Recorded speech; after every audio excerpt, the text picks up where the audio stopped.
Eli and Josh, you guys ready? Ready, Lisa? I'm ready. So welcome everybody. I'd like to call everybody, welcome everybody to our January 18th Bruce Township Board of Trustees meeting. Can we get a roll call, please? Philbrook? Here. Kraft? Here. DeGiorgio? Here. Crafty? Here. Trudley? Here. Stand up to the pledge, please. The flag of the United States of America and to the republic for which it stands, one nation, under God, indivisible, with liberty and justice for all.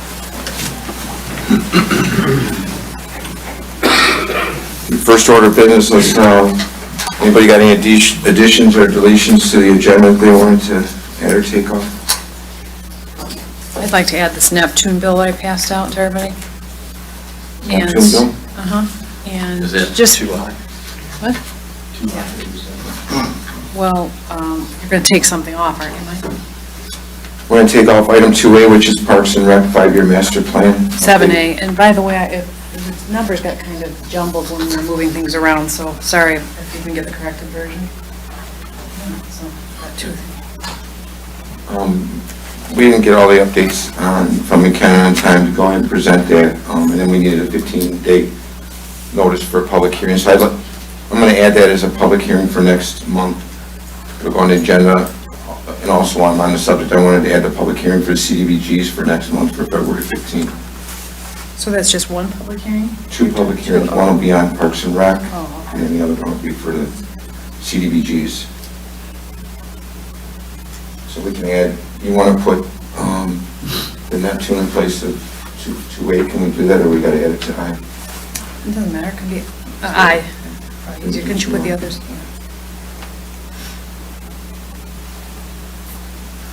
Yeah. And we also changed the meeting time, but we didn't vote on it, so we need to add that. So that can be J.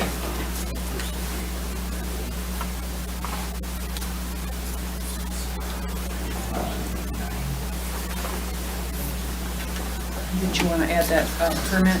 Yes, we're going to add item 2K will be for the shared costs with Chet Sikowski's permit for the sewer treatment.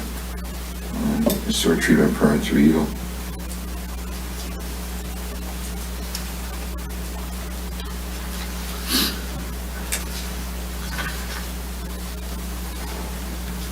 Can I make some comments to the minutes?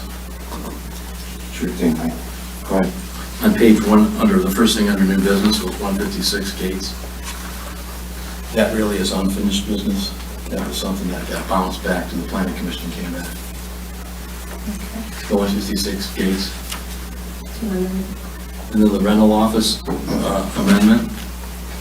It says, as presented, I would say, and based on the recommendation of the planning commission. And I think we should also note something on there, because we noted the same thing in our planning commission, is that this was an omission when we converted our ordinance to clear zoning, because it was always in the zoning ordinance, and it was just omitted when they converted to clear zoning, so it was basically a correction.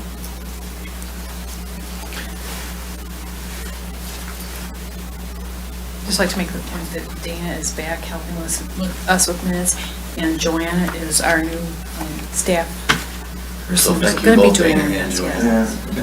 So they're correcting someone else's minutes, but thank you for helping out. And then the banquet facility amendment at the top of page 2, that should be as presented and as recommended by the planning commission.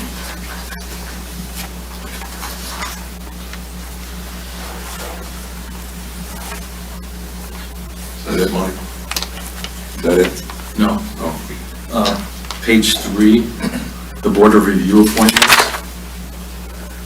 I believe that Randy Camp was Planning Commission, wasn't that? Planning Commission, not Board of Review?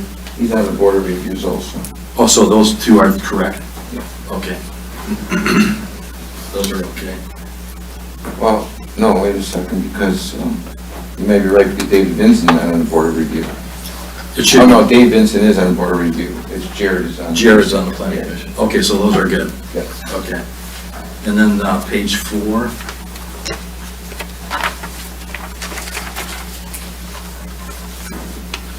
we don't have a motion to come out of, oh, no, we do. Do we need to state anything that no actions were taken? I'm asking you, Susan. I usually do, so I'll add that. Yeah. Where it says motion by Phil Brooks, support by Tremblay to return from closed session at 11:04. Dana, we could just make note, and no actions were taken. And then the minutes from December 21st, we don't state there the motion to return from closed session. In the, where it says new business, Okay. if we could just put noted that, whatever that motion was. What was the time? You remember? I mean, we Well, I've got both it said it written at the down. same time. It's around 11 o'clock.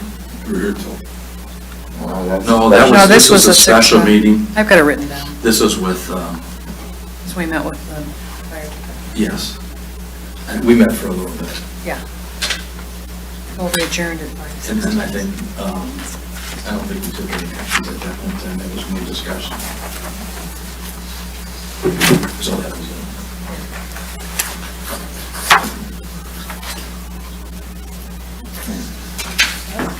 The adjournment time's wrong, too. That's all I got. Anybody else? Yeah, I got, on page 1 of the minutes, under 156 Gates, I voted no on that, Oh, that's true. Oh, yeah. on that issue due to the fact there was no opinion from our attorney. And on page 4, there were 24 participants, I'm sorry, there were 40 participants in our blood drive of, I wonder what 420. blood drive we had instead of 24. Oh, my goodness. That's all I got.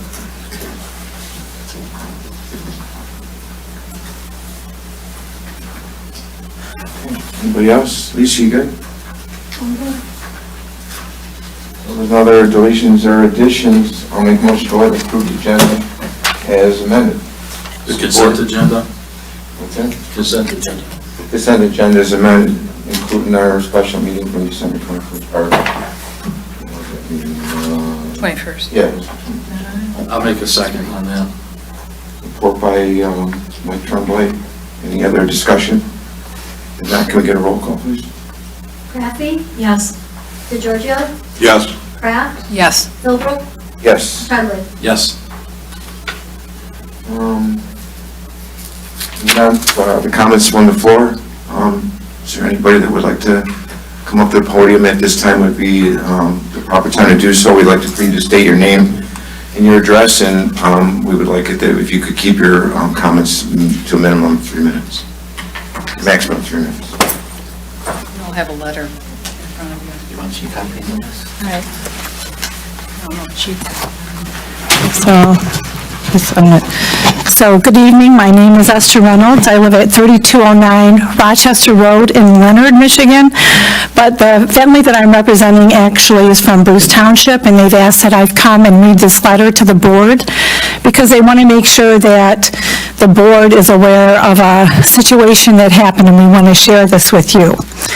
So, again, we're here because we want to share some of the work that's involved by some of the heroes in your Bruce Township Fire Department.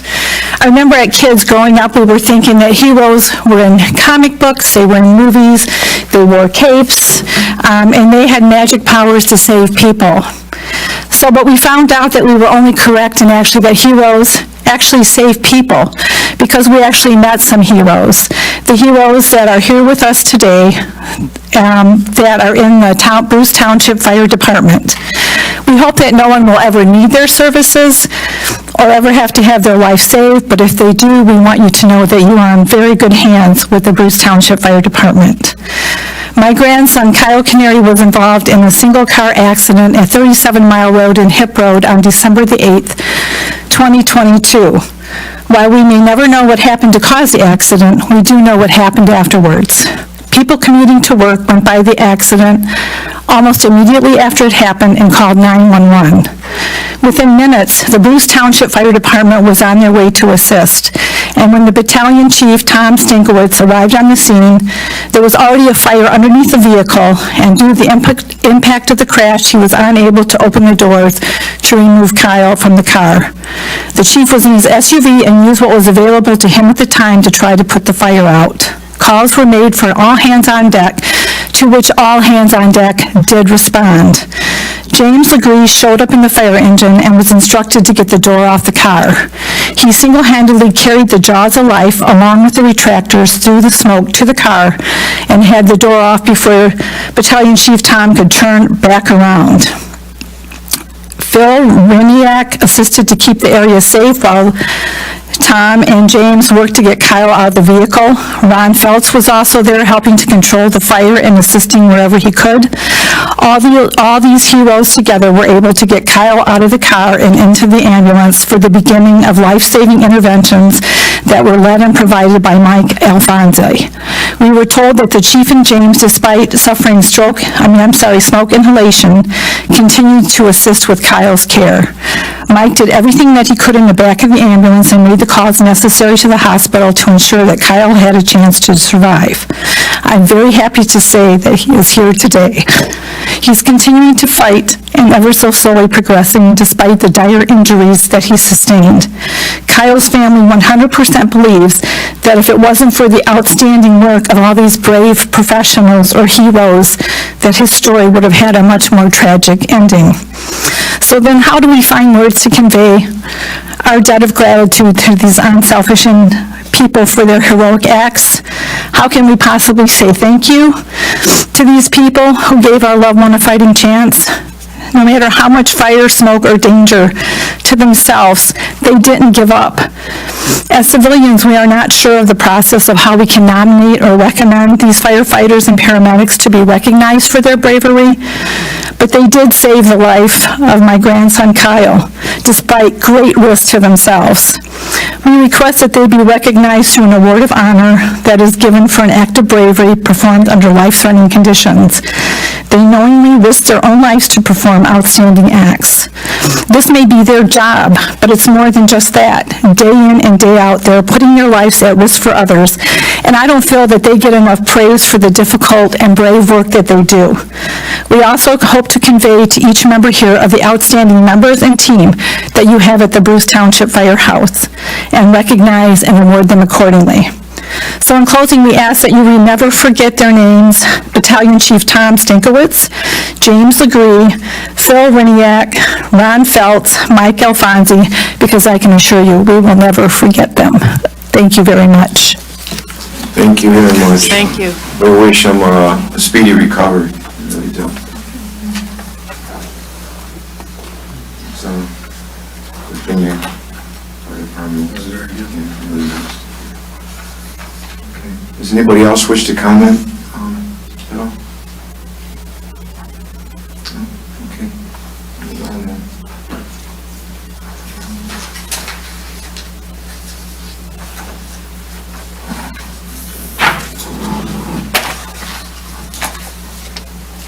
What's the next item?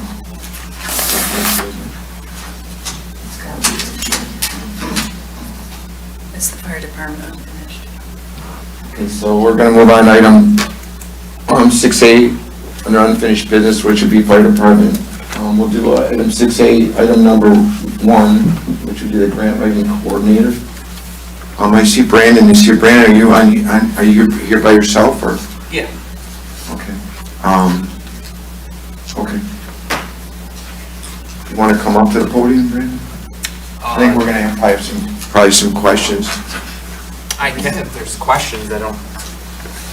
Mike, you had a couple on the grant writing, correct? Because I know we had the meeting prior and we had email communications, so we just kind of was hoping everything would have been hammered out and you guys just do what you need to do. Right, yeah. No, I agree, 100%. And I want to thank you guys. You did a great job. It was nice getting together, working this out. I think we did well, so. Well, thank you for sitting with us and meeting with us and getting it hammered out. It's nice to work easy together. It wasn't sometimes. easy, but it's nice to work together. Right. But, Not that I wouldn't like to see Steve up there instead of you.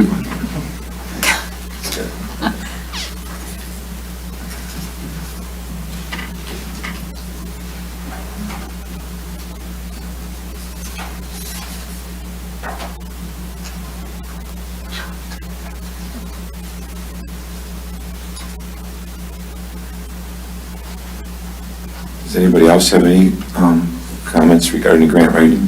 No. Oh, my. Brandon, I wish you would have added my sentence that I gave you at the end. I thought I did I not? I did not? No. Okay. Can we add it right now? Is it simple? Yeah. So if you have what in front of you, put a period after performance on the second line from the last paragraph. Period. Yeah. And then eliminate the rest of that sentence. And then I replace it with the following: if no grants are granted or grants awarded are less than what the grant writer position pays, the township at its sole discretion may eliminate such grant writer position. Can we get that in the minutes? I can give it to you. Okay. Yeah. Yeah, because I know in the copy that I sent you directly, it was in it, so I might have, Whatever, there's not, no. okay, the one that you got. Yeah, because we agree with that and we're okay with it. Yeah.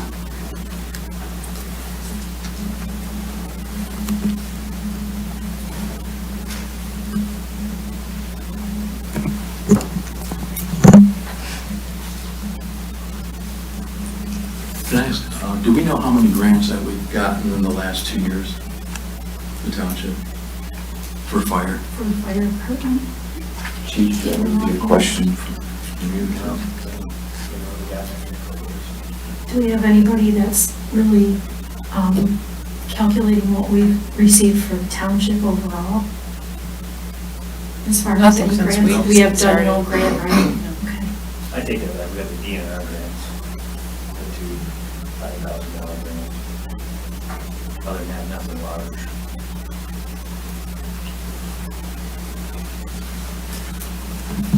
They still have to come through us, so we have, Yeah. My biggest concern is that I know grant writing takes a special skills in knowing how to write it, what terms to be placed in it. And people that do write grants are normally trained to do that. And sometimes people will actually hire a professional to do it. And I admire the fire department for wanting to do this, but I have mixed feelings. One is that you got 15 people that could probably try to do this. If it's not done right, we're not gonna get it anyway. But then on the other hand, if we haven't had any grants in the last 2 years, it might be worth exploring for a limited period. one, they know they're gonna get a percentage. I think they're gonna learn fast how to. Well, the grant writer And there is coordinator. some opportunity for training. Yep, the grant writer coordinator would oversee everything. So even if the 14 individuals want to supply grants, if it's not written to the caliber of what we need it to be, then the grant writer coordinator would discuss that with the individual and go back and teach them. And that's why we want them to get the percentage, so then they'll sit down and take the time to go over that with everybody. And the grant writer coordinator has to be schooled. They will be schooled, yes. So this takes it out of your hands and puts it in. Well, that doesn't take it out of the. No, he can- Gives another You can- opportunity. Yeah, he's still allowed to write grants. We just would like the opportunity to write I'm grants just ourselves. concerned about the financial aspect, when you have to coordinate that, all those numbers and things. It would all. with us or any with- grant request would come here Yep. for us. Right, right, Yep. but in writing. Mhm. Well, I gotta be honest with you, Brandon, because I've told you this before. This is the one of the 4 positions that I don't have the confidence in for the fire department to manage this position. For a grant writer coordinator, Mike really did make some very good facts. But the truth of the matter, to me, in my opinion, is that this type of position should be something on the administrative side of the township and should be managing it across the board. Because we've fallen short as far as grant writing, both, not just in the fire department but also in the township as well. And I think that we need a coordinated effort and one person in control of that if maybe looking at it a different way as far as compensating people, but I don't think it should be a position that is stated in the union contract. That's my personal opinion. The other positions that you guys have come up with, I think are very valid and, definitely to me make sense, but I'm all about what can we do in the totality of it all, and so I'm telling you what I've already shared. We appreciate your honesty, and we have no problem with working with the township. If we can even make it where we actually contract with the township, because I know the fire department does that with personnel on your staff, so we could even work something out. But we're tired of seeing other departments and other places get all these grants when we're not. It's free money, it's out there, it saves us money, and we're trying to be proactive, trying to be initiative, and just go for it. Okay, so help me to change my mind. What would this grant writer be doing to go after those grants and funding in advance? What's the process that they go through? How would they find these grants available other than hearing about them from other departments in advance? I'm just trying to understand that. Yep. Well, I know there's websites out there. The federal government, they issue grants out. There's actually free training in Emmitsburg, Maryland that the National Fire Association puts on. So we'll get a lot of training through them. And I'm going to be completely honest, I'm not 100% schooled on the grant writing position. But whoever falls into that position will definitely be able to answer that question a little better for you, but I know it's going to be in the future. But there are resources out there for us to get grants, to look for grants. There's a lot of available information on the internet for us to search. Just a quick Google search comes up with hundreds of grants for fire departments, like even just little ones that you don't even think about, like insurance companies, they offer all that stuff. So to be able to sort through that and narrow it all down it definitely takes some time, and it's going to be, hopefully we can compensate somebody to do that and kind of help them focus on it. I support you guys. I know, and like I said, that's just my own opinion. So And- I don't want you to take it. we're not against, and we're not holding it personal, we're not against. If you guys say no, you say no, but we don't want, if you guys vote no, we don't want it to end here. We want to keep moving forward. We want to get grants. We want to go out and try to get money for the township, for us, for everybody. So we hope that even if you guys say no, you put a stipulation on it where you continue to work with us so we can get somebody in that position on the township side that can work with us, work with the chief, so we can continue to move forward, because that's our whole goal. Let's just keep moving forward. We are on the same page. I know. I think it's a great idea. It's more than what we're doing now. When we first took office, we interviewed a grant writing individual that did it for a living, and there was no commission or anything. She wanted to be on the payroll. I forget what it was. I think it was for like $16,000 if I'm not mistaken. But I believe, I have faith in these guys. They're bright individuals. I talk to them, and with a little schooling, again, it's better than what we're doing now, and it's worth a try. So, yeah, we got nothing to lose, I think, and then we do have, it's 18 months, we're gonna review it after 18 months, and then what we decided to do, and then if we decided it's not working out, then we can go ahead and dissolve it at that point. Yep. Just wanna make sure that it's specified, so, again, what do we got to lose? I'll make a motion to go ahead and approve the grant writer as presented. As amended. As amended, with Mike's, Second. support by Frank and Susan both. Chief, do you have any discussion? No, I think we'll give it a shot. 18 months, fair ago. So if there's no other discussion, can we get a roll call, please? Crafty? No. DeGiorgio? Yes. Kraft? Yes. Philbrook? Yes. Tremblay? Yes. Motion, that's been approved. That's one. Real quick, I forgot to add, we do have to add, the chief wanted to request it, right, if possible, grant also. And then we're supposed to add it to the agenda for the board discussion, so we have to, real quick, I need to make an amendment to the agenda, and that would be to add item 2L. 2L would be that the chief was looking to write a grant. You want to make a mention? What was the name of the grant, Chief? Oh, it's for power cots and the loading systems. Sorry. The easy load, power cots. Yeah. For ambulance. Awesome. Okay, you're still in the hot seat. Sorry? You got a question? Yeah, I do have a question. Yeah, go ahead and I'll repeat it for you. I would mention your name. Okay, it's Teresa DeVito Smith, and it's on this grant writing coordinator. Could you clarify, is that going to be a firefighter that's on staff, or are they looking to hire someone outside to be part of the fire department now to write grants? I'm not clear on that, because I assume this was done in some kind of executive session, because I don't remember ever hearing a discussion on that. Yeah, so it's basically going to be any fire staffing on our fire departments. Current, so they're not actually looking to hire somebody to do that? Okay. Thank you. And these are basically, even though we're bringing them to the board, these don't really need board action. I think it'd be more or less like a letter of understanding. We're bringing it to the public we want to trying to stay transparent with what's really going on. Okay. So we do have one policy that we are changing, or we're adding, and that would require board action, but at the same time, we have our opportunity to discuss without violating our Open Meetings Act. And then we get to put Brandon under the hot seat too at the same time. Thank you, Mike. Tables have turned, huh?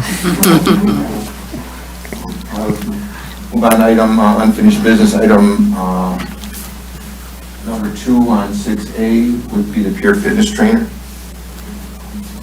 I think we've all had an opportunity to take a look at that. Does anybody have any comments? No. Or questions for Brandon this time? I just have a quick question. Chief, you're good with that one, right? Yeah, this is a good program. Make a motion, a motion to approve the Pure Fitness Trainer position Or, Mm-hmm. as presented.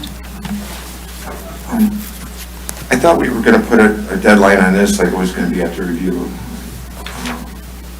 Brandon, didn't we talk about that also? I don't remember on this one specifically, but again, these are getting added to our contract, and our contract is up in 3 years. So in 3 years, anything can be renegotiated. Motion by, I think what was changed was that monetary value. On the training. Yeah, the training, we just went with a 2-year rather Yep. than a 3-year. There was no evaluation or timelines. okay. So the motion by Kraft, supported by DeGiorgio. Is there any other discussion? Not, can we get a roll call, please? Holbrook, Yes. Tremblay, Yes. Crafty, Yes. Kraft, Yes. DeGiorgio. yes. Okay. So not done, Brandon. Got one more. My odds are looking good so far, so let's... Under item 6A, item number 3, the general maintenance and small engine coordinator. Everybody's had a chance to just look at this. I'm sure we've had this meeting. Anybody have any questions or comments to Brandon? Yeah, I still think this one needs more work as far as boxing in the scope and cost justification. Yeah, I think it needs a little more clarity as well. Brown ambulances should be maintained. Microphone, chief. No, I'm just trying to, figure out what's in the scope. Is it like getting into utility oil changes, my oil change in my vehicle, like ball joints? We would never do anything that is concerning safety-wise, so ball joints, brakes, all that mechanical stuff that would put the liability on us, we would not do.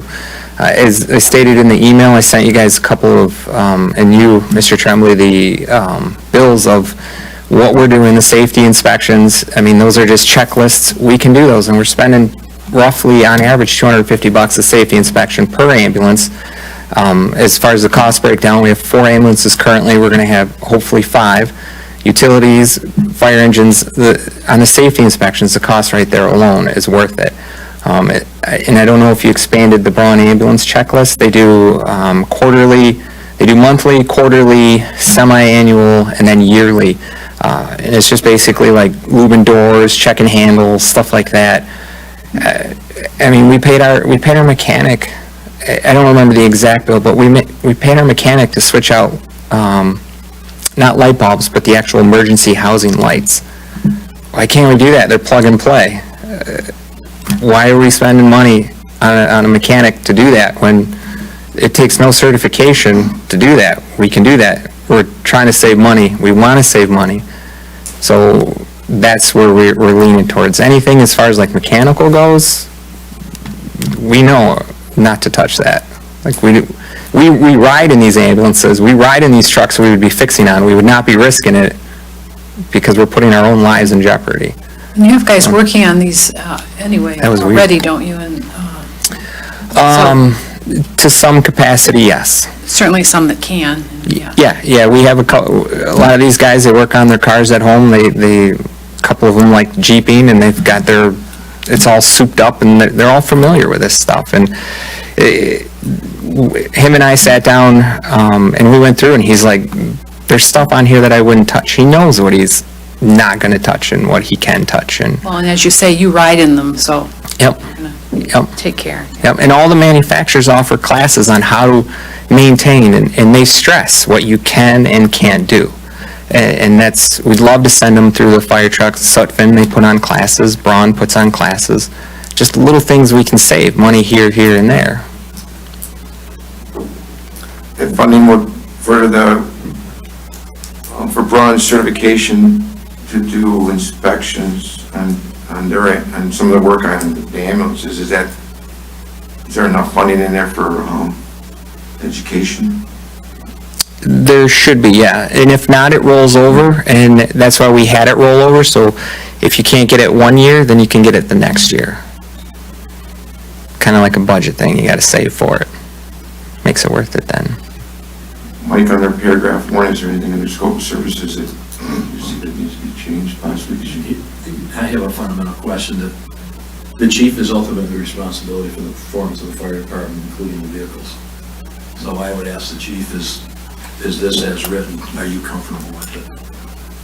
I'm truly not. I'd like to sit down one more time with them and really go through the nuts and bolts and go through the data I have and the cost analysis that I have with the certified mechanics and see what's the finalized scope where we're going to split between their tasks and the certified mechanic. You have to know where that line is. Where do they do? What do Right. other people do? Right. And I don't see that clear. And as far as cost justification, what I'm used to seeing is, here's how much this program's going to cost, and here's the savings that's going to be associated with it, and then here's the net. And I've never seen anything like that. I got your narrative, Brandon. Thank you for writing that, but I couldn't. Unfortunately, right now, the person who controls all those numbers are our chief. And from what he was explained to me, he doesn't break it down versus, like, how much does an oil change cost? Because the way the mechanics do it right now, they do the inspection, they do oil changes, and then they do repairs. They do it all on one bill. So it's never been sorted that way, so I can't give you hard figures. I can't say this is going to cost this much. I have that document. I can show it to you. You know, like on the service safety inspections, it'll say, oil. But for the service safety inspections, are those required to maintain warranties? Is it required to maintain certifications? I mean, is it something that's required to maintain a certified fire department? Yeah, it's to keep it. So the people that do that, do they have to have certain credentials? Yeah, I mean, see, those are things that. They're certified AFC mechanics, and heavy duty mechanics. And Yeah, diesel mechanics. but the guys that do this, they're not certified today to do that. Today, no. No, but they will be certified. And that's why we have the stipulation of the schooling, so we can send those guys to go get certified. Personally, I think it needs a little more work. I think one more Okay. sit down. and I'll get that So you done. postpone this one? We could. Why don't we just do this, Brandon, not objection, why don't we just table till our next month's meeting? Yeah. We'll all sit down again, we'd be more than happy to meet with you guys, come up with a date we can all agree on, and let's get it hashed out. And let's. Brandon, if you and the chief agree that you have a good demarcation of what you're gonna do, what they're gonna do, and then a good analysis of how much is this program gonna cost the township, and then how much it's gonna save, and if there's a net savings and the chief is good with it, I'm good with it. Well, I do know there will be a net savings. I mean, like I said, some of the bills we sent, we paid $500 for the mechanics to change the light. And I don't know, I know MFA's prices, I know you're working on something with Apollo. I don't know how much we charge, how much Apollo charges per hour, but those safety inspections, 2 hours. So it's $75 at the old mechanic, it's $150 an hour just per truck. You do that per quarterly, I mean, it's gonna add up. So we can save money on there. I know we can. The question is, I don't have the numbers, and unfortunately, I gotta go through him. But if we could put the numbers, put it in the record. Yeah, I apologize, I'm just very frustrated, because we've been back and forth all month, and not once this, I mean, you and I talked about narrowing down the scope, and now we're here again. Sometimes things take a little more. You were 2 for 2. I know, it's not the frustrations with you, so, it's just frustrations. So, I can see but yeah. Alfonso right now watching the meeting. Yeah, because he'd be up here, because he's very mechanically inclined, and I don't know a thing about cars. I know how to change oil, tires look low, all right, let's fill them up. That's about my extent, and he is very mechanically inclined. He knows, he'd be able to sit up here and go, I know the line I can't cross, and he'd be able to explain it all to you. Unfortunately, he had family emergency, so I'm up here trying to explain mechanics. Two things, a clear demarcation. Okay. What's going to be done, what's going to be done outside, and then a good analysis of cost versus benefit. So it's still a winner, Brandon, it's just, we're just gonna look at it. Yeah. Just maybe a delay. Yeah. So you're gonna work on getting that information for me, Chief? Yeah, for sure, yeah. Okay. And then we can set in too. Okay. So we'll be back on February 15th, Jim. Sounds good. Any other questions, anything else? We got the policy, I mean, are you okay with the policy? Yeah, we actually have no say in it because it's a township policy. I mean, So we'll move on, item unfinished business 6, 4, fire department modified duty assignment policy. This is a little bit more entailed with, I guess, HR and township protocols, I guess. So we felt that it would be, I felt that it would be best to put a policy together. I don't think I've had any disagreement from any of the other board members on that. So I did come up with a cut and paste kind of thing with a few other additions. We did go back and forth. I think that you had some questions you'd like to see change or some requests. I think I met those requirements. Yep. And you're satisfied with the document, final document? Yeah, the only question we have is who enforces this, who oversees it. That was, I mean, we'd like one person or a designee to kind of oversee it, to kind of monitor it, to make sure it's being followed. Yeah, it's a good question, to be honest with you, because it falls in a couple different areas. I think one of them would be payroll also, because obviously not on workman's comp and on modified duty. Right. Workman's comp would be changed, and so Rhonda would be involved. I think that there would be a department head with the fire department, would be the battalion chief or Chief Wicken. It's gonna have to be a coordinated effort, somehow get the point all the way down the line. But, Yeah, again, the goal was to save the township money, so yeah, so that's why we just want to make sure it gets done, it's coordinated, and everybody knows a clear path, because I'd also like to see us contract with a local medical facility to where we have our own doctor, that when there's a work-related injury, that we send them to our contracted doctor for an evaluation. did I include that? I did not see that in here. I know you guys can, in that policy, you can request it, but you guys don't have, right now, you don't have a doctor that you send people to. We get opinions from our own doctors. I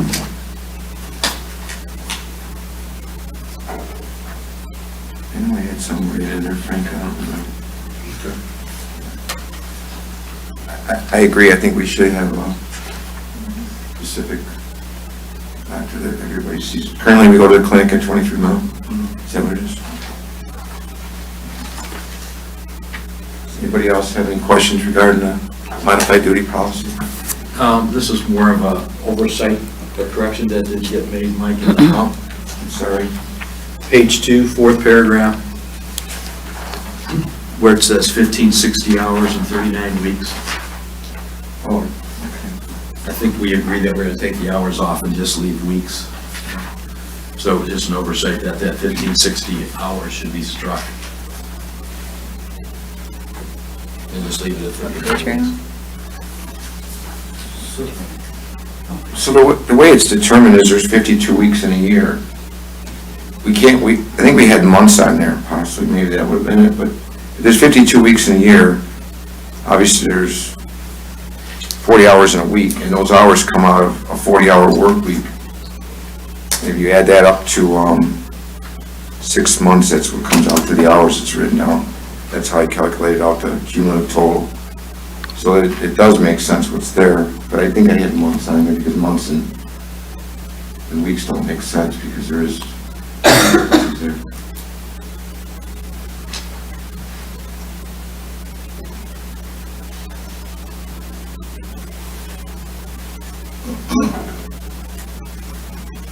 So 26 weeks would be 6 months technically, half a year. And then that 40 hours a week would come out to 1,560 hours.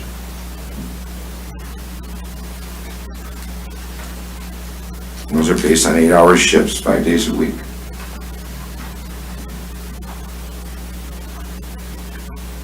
That makes sense, Mike? I think there's confusion when you mix both two different sets, so I think we should have one or the other.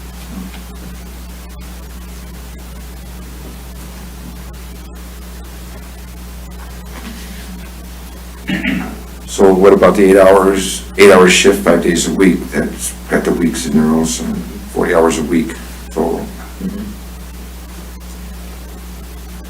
It's not specific then, if I just put down 1,560 hours, where's those hours? We need to specify how the hours are gonna come to play, which would be an 8-hour day, 5 days a week. We'll just put that at the end. It is, I think. It is a final.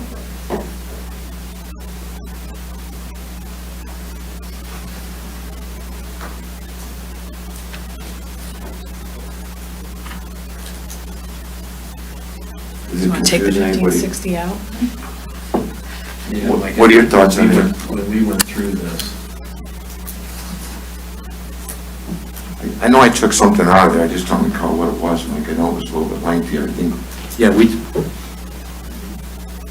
oh, you took out the months. months, yeah, that's what it was. Okay, I'm good, never mind. Never mind, Dave. But I guess I have a question with Frank's concern, do we need to address that in this or not? The document. Yeah. Is that something we need to address in the policy, Frank, you think, or? Or add it right in there. I don't think it needs to be in the policy, but I think you just need to do it. Okay. Proactive. I think we should have a specific doctor that may be reviewing that. Our side of the, should have, maybe a dedicated doctor would service the whole township for any employee that may want to go. Well, I think it only has to do. I think we only need our own doctor, like when we hire somebody, they get sent for a physical. When they get work-related injury, they get sent to that doctor and they do the evaluation on them. Because we all know somebody. I mean, I'm not accusing anybody of anything, but I've been going to my doctor for 30 years. I know him very well. I can say, hey, give me a slip, I need a few days off. You know what I mean? So we need our own doctor, I believe, to get us a true evaluation, and if, that's my opinion. I don't think anybody disagrees. Okay. Is the wording okay? I think so, yeah, I like it. Okay, There's a few grammar errors, I don't know if you want to fix them. how bad are they? The first paragraph, halfway, it says, flow example. F-O-E. Brandon, why didn't you catch that? I mean, did that on purpose, didn't you, so I knew. What paragraph? Very first one. Third line. Read it again. Full example, nothing in this policy affects the application.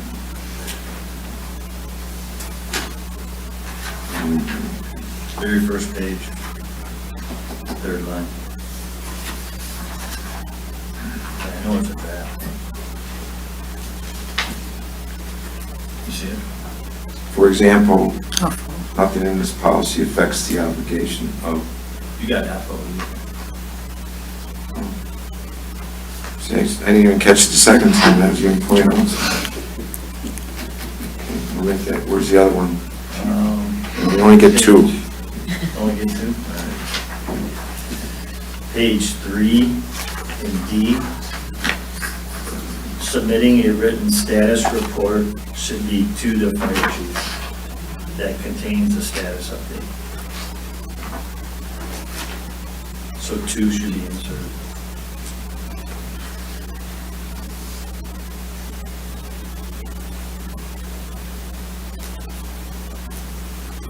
Say that again. Sit in D, under item 5D. Yeah. Submitting a written status report, the chief that contains, should be to the chief. Submitting a written status report to the chief that contains a status update. Oh, I see what you're saying, yeah. Yeah, just missing a word. I could move that paragraph up a little bit too, huh? Tighten up that. No, 2 spaces in there. Page 4. Oh, boy. Uh-oh, here we go. Just above 8. It says, prior to returning to work, the employee must follow the, should be inserted, procedure stated in section 6 of this policy.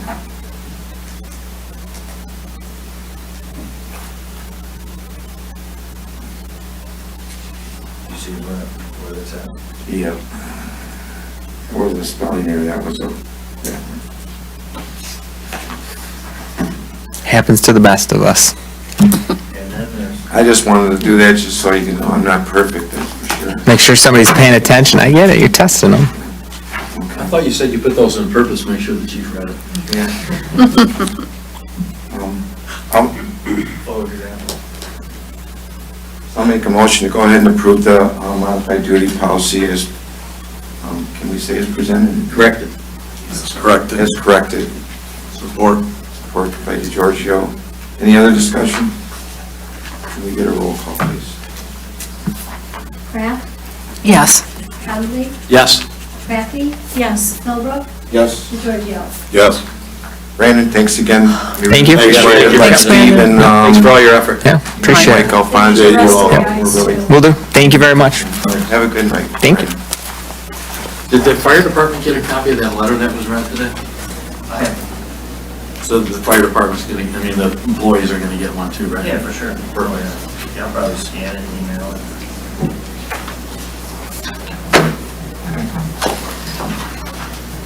Moving on to, we'll move to our new business, which would be item 2A, Parks and Rec, which we took off. Item 2B, which is the PDR update. We have Ken DeCook, Mark Falkers here to talk a little bit about the PDR. We have some brochures over there. If anybody wanted to pick up a brochure on the PDR program? Ken, Mark, thanks for coming. I want to start with just the PDR first, because we're going to talk about two possible, because we did, the Vernon Coleman was issued the PDR program, but Mark is looking at a state program or federal program. Federal program. Right. Or just to inform the board, and some of you are new, back in March of 2020, an application on Mark's behalf was submitted to the Natural Resource Conservation System of the federal government. And it's for preserving land.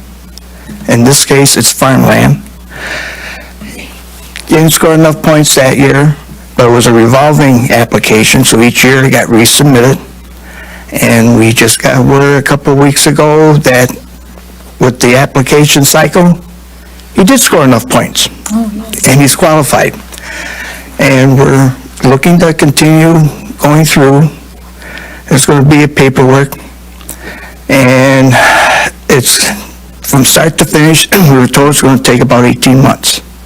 And we're just here to inform you, because some of you might not be aware of what PDR, purchase of developmental rights, are, to explain it. And this is at the federal level, where Mr. Chairman mentioned about January 6th, we had the closing on Vern Coleman's property in Richmond Township, which came through Michigan's Farm Preservation Program. So this is a little different, but still the same outcome. And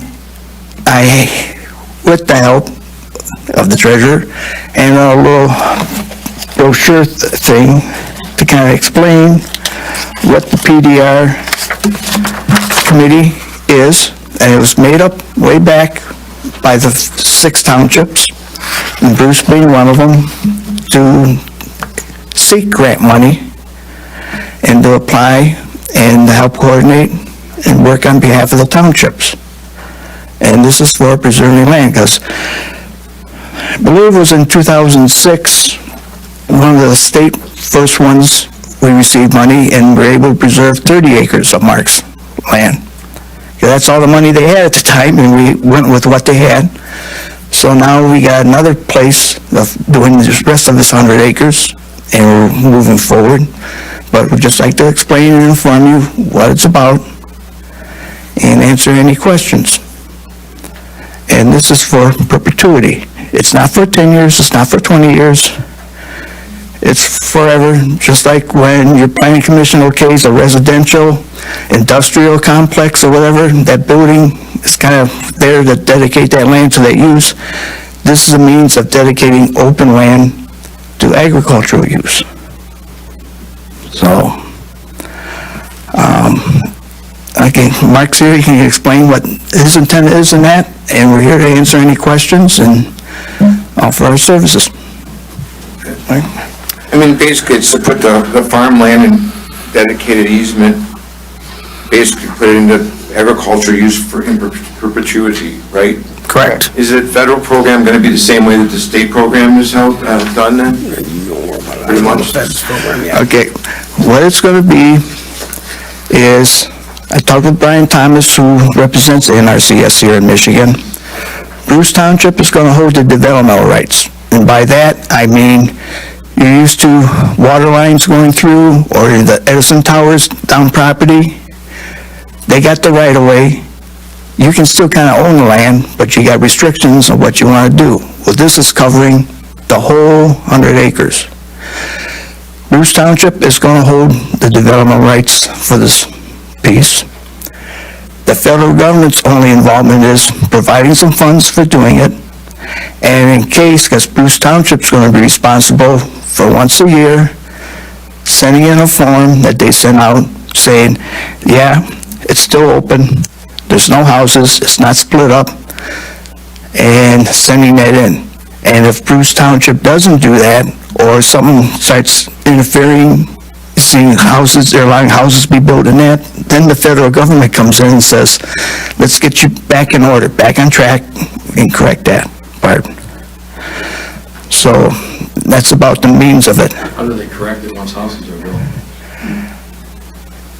You're supposed to, and it's all in the county record of deeds, and even on the township, once this is done, it's just like when an easement or right-of-way goes through. It's on your township records and that if somebody comes in and wants to pull a building permit, the building department, I believe, checks, make sure there ain't no tax liens, it's the right person, it's on your records. It can get messy, but by doing diligent work each time, plus also counting on your good citizens, residents, who bought property near that preserved land so they can have that open view and see something going on, they come in and say, hey, wait a minute, you guys gotta go look into this. So, there's where the tax roll records will have an indication, the county record of deeds will have it on there. Just like if somebody's behind on their property taxes, it gets flagged, anything goes on with that property, that red flag's gonna come up. Where does the federal money go? The federal money is coming and going into the applicant to purchase their developmental rights.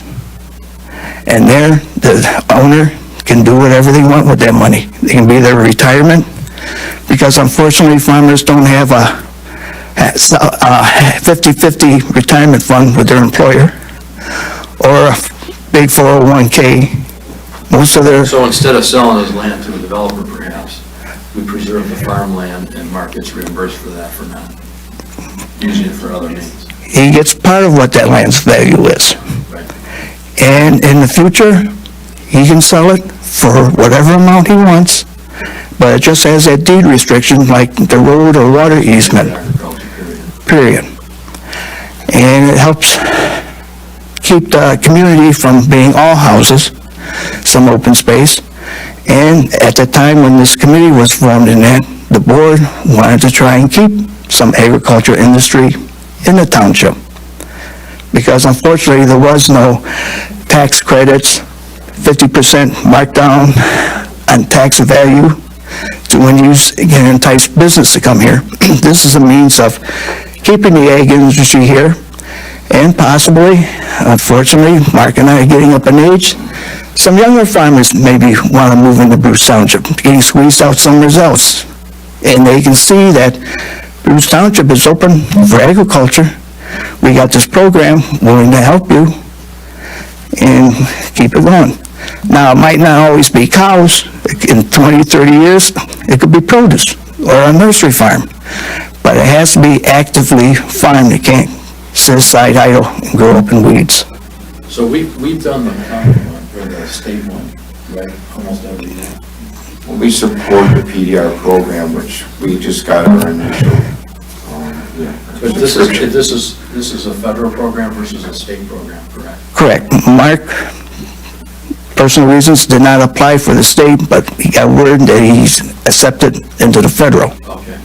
So back then, you could apply to both and hope you get one of them. Well, back then, he didn't get neither one. This year, he was fortunate enough, he got You one. got enough points for the federal. but Right. Currently, there is 30 acres under the state Correct. program. Yeah, that was, I think, back in 2006 when that happened. Is it gonna mesh up having a state and federal program or grant issued on that property? Is it, I know that I you wouldn't talked. think so. No, I wouldn't think. no, because the federal government, or any of them, are looking at what acreage. It's not by the boundaries, a legal description on your tax roll, it's what part of that property do you want to put in here? So, and if there was enough money back then in 2006, Mark still could have decided only 30 acres, but there wasn't enough money, so now, and it's still not going to be the complete operation because you're keeping the house and buildings out. They don't purchase the development rights for the house and buildings. Is that It's 40 gonna be acres? 40 acres, Mark? About 40 acres? Well, I'll give you the history on the farm. The farm is 141 acres. I've preserved 30 of it. And from, if you know where my farm is at, it's at McKay and 34 Mile Road, on the corner, southeast corner. And I do also have 2 acres that I left out of that in case I wanted to build a home for myself someday. So then there's the remainder of approximately, 111 acres. So where the house and the barns are, I figure, and that 2 acres, so it's 109. So where the house and the barns are, I figure that's gonna be about 9 acres, so, and it'll have to be, surveyed, so, that number may go up or down a little bit from there, but it's approximately 100 acres is what I would have left to preserve. I know at our last meeting, I think we talked about closing costs. I think appraisal, is there another appraisal that needs to be done, or is the appraisal, we're still gonna go on the old appraisal, Mark, or are you gonna have a new one? I'm sure they'll have to. It'll be a new appraisal, It's been a little while. and what this PDR committee, again, on behalf of the townships, with that $250 each year we're able to accumulate, would be able to pay for the appraisal of it. The closing costs, being it's, in a sense, the township getting it, would be the township's responsibility. And just for rough figures, in Richmond, there was about 119 acres that was done. $8,000, Pardon? about 8,000 or something? No, the closing cost for that one, and I talked with the clerk in Richmond Township, was about $2,269.50. But again, you're comparing farm value, land, and developmental value of Richmond Township to Bruce. So there's where the appraisal can change things, because that's part of the closing costs, my understanding. One of the, quote, taxes is the value of the item being done. So the next step would be getting an appraisal done, and then working with the gentleman, Brian Thomas, for the rest of the paperwork. And like I said, it's with the federal government, and they usually don't move as fast as what local governments do on things. So, again, we're just here to explain, answer questions, and look forward to working with you. I want to recognize Terry Gibbs, she's also on the PDR committee. So, appreciate it. So do we have to make a motion to approve the funding for this? We do not, this is just an information. Just for information, because it's coming up, and, So this will be a future meeting, we ask for money. But the well, closing cost is going to probably come in. your clerk's going to get real well known with us. Because Didn't we approve like so much money every year? That'll be next month. that'd be another one. I'd be sending out the request when we're working on another parcel in Richmond Township, which hopefully might be closing in April, to request the $500 the township pledged last year when we submitted the application to the state. Now, before everybody starts rallying up numbers in their head and that on Mark's behalf, the federal government only does half of what the value of the PDR is. It's up to either the property owner or any entity, local government, to come up with the other half. In Mark's application, he said he'll donate the other half because our dear Uncle Sam considers this transaction subject to capital gains tax. So, Mark, being we all know the federal government is not a profit-making entity, he can use that donation to offset his capital gains tax as a charitable contribution. So, but again, we're here to answer questions, say we're available, and don't hesitate to contact. Anybody else got any questions? Care to say anything more, Mark? No, I think covered it. You covered it. Mark, thanks for all your time. Mark, do you miss your chair? PDR committee too. I know, I was gonna say, we haven't seen you in this room. No, it seems like I'm always busy on the farm and just get tired by that time of the night. My wife always yells at me because I fall asleep in my chair right after dinner, so. But no, I do miss the parts of it, of, you know, making decisions for the township and, yeah, but that's okay. Thanks. Thank you very much. And thanks for coming out tonight too. I'll see you at the next meeting. I have another apology. I had Fungi Moth on the book over there and it never got it to the agenda. If you've never seen it. That's why Terry's here. But we can open up public comment and have Terry speak at public comment. With the spongy moth that's this here. Update on the spongy moth. No action again. This is just informational, right? We don't have pricing here, do we? Yep. Oh, well, that, Well, we haven't had a chance to look at it, though. yeah. I thought it was just gonna, basically I was putting it down for informational. Yeah. So we need, if you wanna do your, you know. You know, you don't have to decide right this minute, but I do have all the information for you. I said you got to communicate.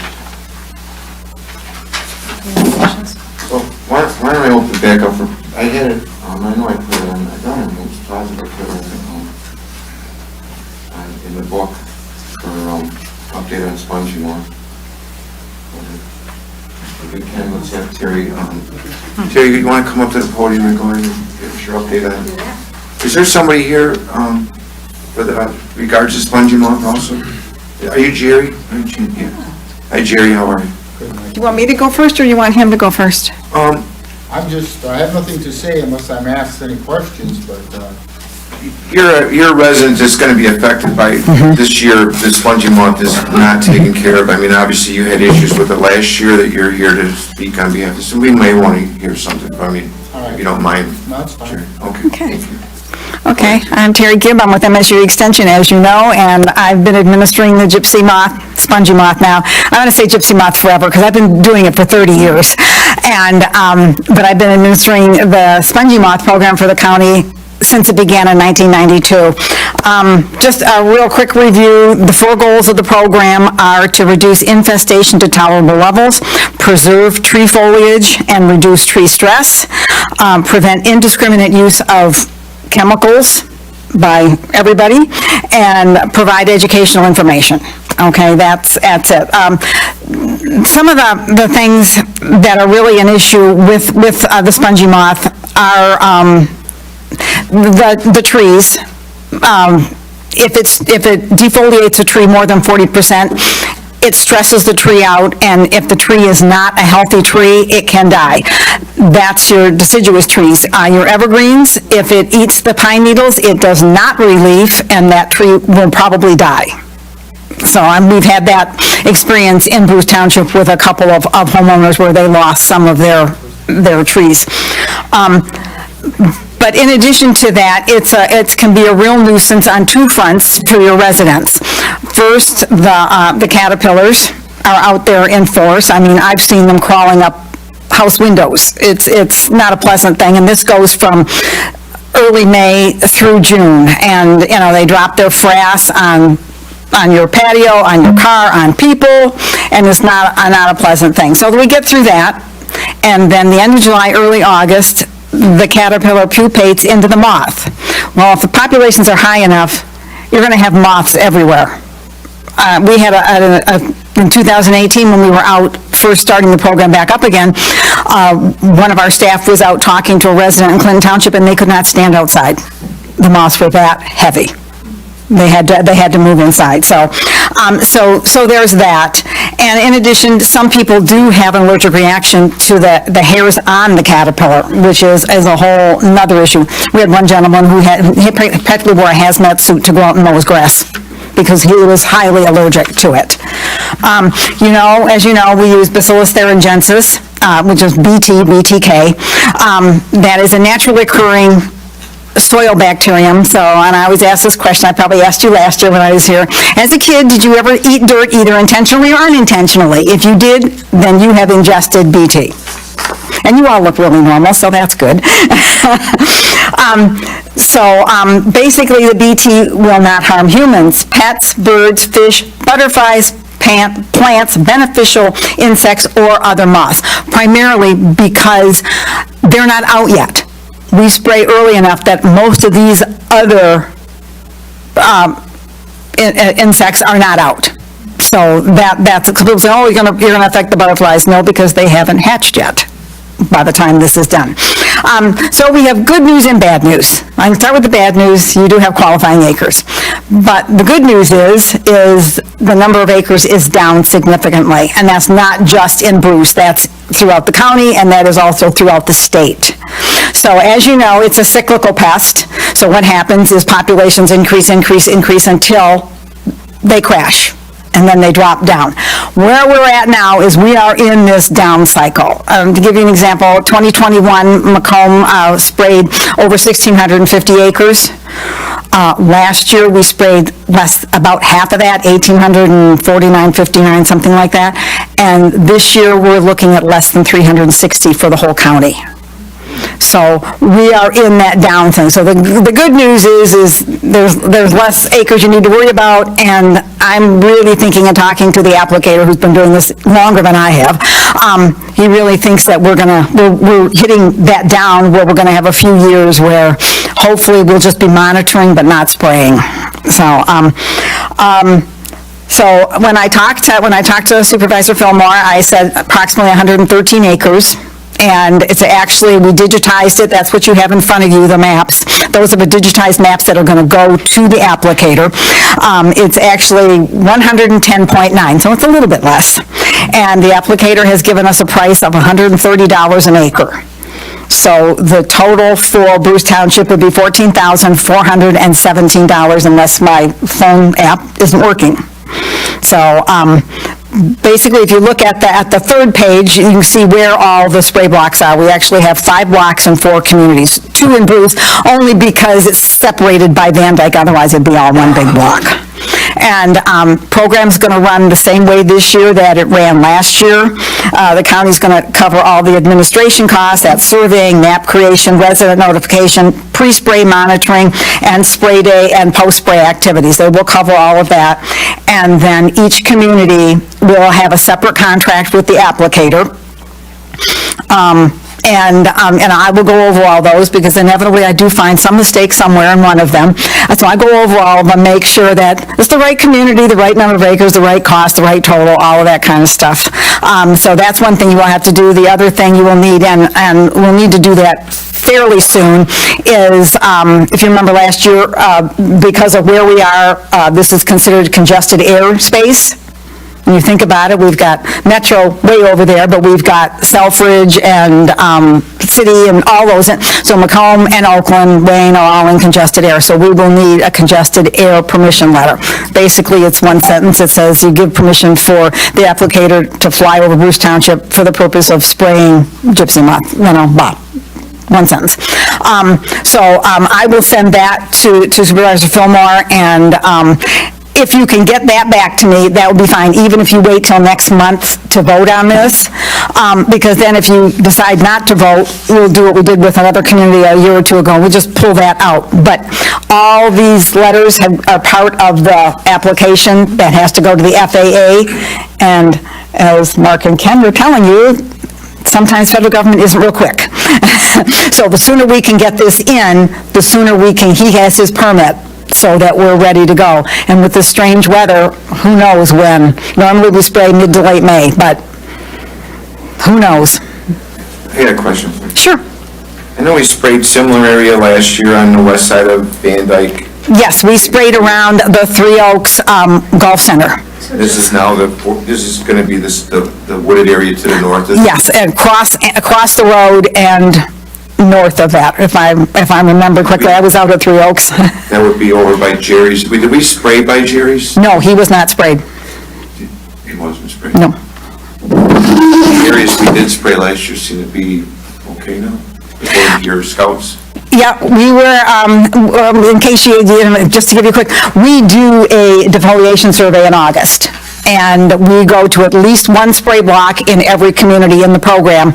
And if you have a lot of spray blocks, we go to more than 1, obviously. But we go and we check, and we actually look at the trees, look at the leaves, and do an assessment of what percentage of the tree has been defoliated. And I did send that final report to you, didn't I? So the west side of our community, which we had a lot down on DeQuinder Pearl Drive area off of Edison Township, it all seems to be suppressed now. Yep. Okay. And thank you for that word, suppressed. So I will need we can type, last year you gave me more of a written proposal on the amount per acre and what the total was, so I can present to the board. We will put on the agenda for February meeting. Jerry, Can I make one more comment real quick, which I meant to do at the beginning and I forgot? I am trying to retire. I've been trying for 1.5 years. And you can see how well I'm doing. Christine Hahn, will you stand up? This is going to be our new spongy moth queen. Hi, Christine. She's actually based in Oakland County, and they have a program, and she will be doing Macomb County as well. So she will be your new contact person. So I'll be around through spray day. So, but when I can, I want you to see her so you know who, when she calls you, you won't say, who is this person? She is our new expert. So, very nice to meet Jerry? you. I just have. I don't think the PDR committee will let you retire though. So the last page that you gave us for all of the Macomb County, it looks like. So Washington Township has no area this year. No. They did last year. Yes. Right? Yeah, I think it was about 132 acres last year. So Washington, Ray, and Lennox are all good this year. Yep. Shelby Township, Sterling Heights area, Mount Clemens is still They sent at risk. their boss north. I know, they sent them north and they sent them south. Like, Actually, they came more west. So, and unfortunately, Addison is not spraying this year at all. And they were heavily infested last year, and they had probably 3 or 4 spray blocks that didn't get sprayed last year, so. But we're hoping that we did enough last year to kind of hold them down. Wasn't Addison partially funded by the county last year? They adopted it this year? Oakland County had a grant last year, and they covered half of the spray costs, but they had literally, I think their bill was like $150,000. It was astronomical. And so they did an SAD. And some of the spray blocks backed out of that. So instead of having, I think we had, 13, 16, something like that total, we ended up only spraying about 8. I did ask Don Brown at the meeting, I don't know if you remember, Don, you got any money available? And I don't know if you recall his answer. Yeah. He basically said, no, it's your community. Unfortunately, Macomb County has never done anything with spray costs. They cover all the administration running the program and everything, but as far as spray costs go, they've never done it. So in the past, we used to have money from the state, but that program's gone too, so. Jerry, we're going to have it on the agenda for our February meeting. I mean, if you wanted to come in at our February meeting, maybe say something before we vote on it, possibly. Or if you're welcome to say something tonight if you wanted to talk about your issues that you may have had, or... Yes, if you don't mind, because I'm not sure that I can make the February meeting. Sure. I have approximately 40 acres. Jerry Kaminsky. I'm Jerry Kaminsky. I live on Kidder Road. My property goes from Kidder Road to Van Dyke, and then I have a small portion of property on the other west side of Van Dyke, right next to the Three Oaks Golf Course.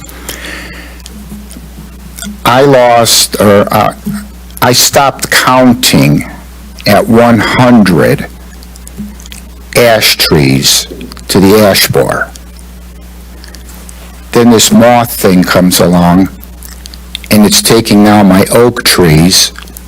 It has taken 12 pines and several bushes, shrubs around the house. And so I need some help. I had a beautiful piece of property, but now it's pretty much down to some cherry trees, a few oaks, and a lot of poison ivy. And that's a battle that I've been fighting for years. I have vines literally this big around that are killing the trees, and I'm fighting that. I'm trying to keep my property as a nice piece of property that when people drive down Van Dyke, they can see some trees and appreciate everything that goes on in Bruce Township. So if I could get some help, I would appreciate it. Thank you. The gypsy moth doesn't like poison ivy. I guess not. Okay. Jerry, thanks for coming in. Appreciate it. Christina, it was nice meeting you. You as well.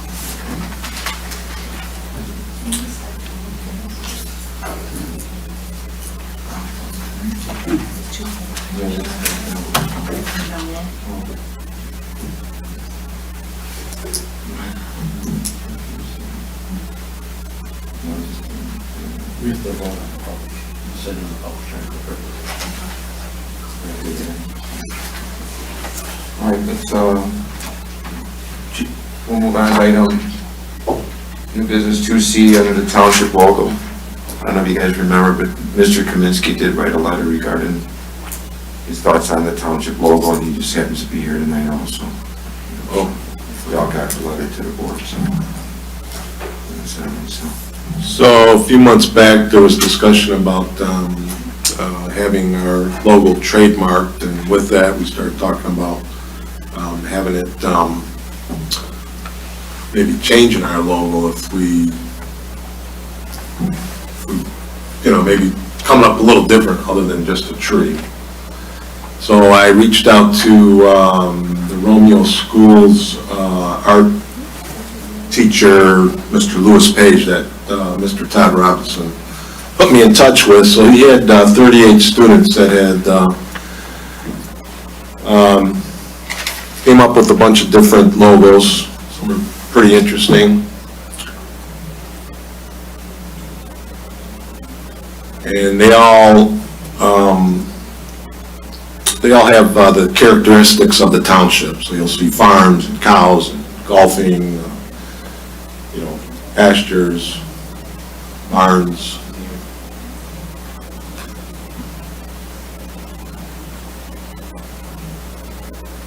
Orchards, pine trees.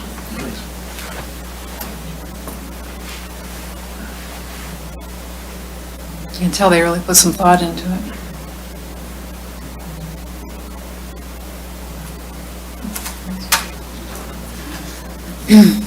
So that was the discussion that we had at our, the board meeting a couple months ago. So I don't know if the board wants to pursue to change the logo or how, if we are going to pursue it, do we want to put this out to a vote to the community, or? That's it, that's all of them, that's all 38 of them. So it was interesting to go through all these, again, all these logos and the different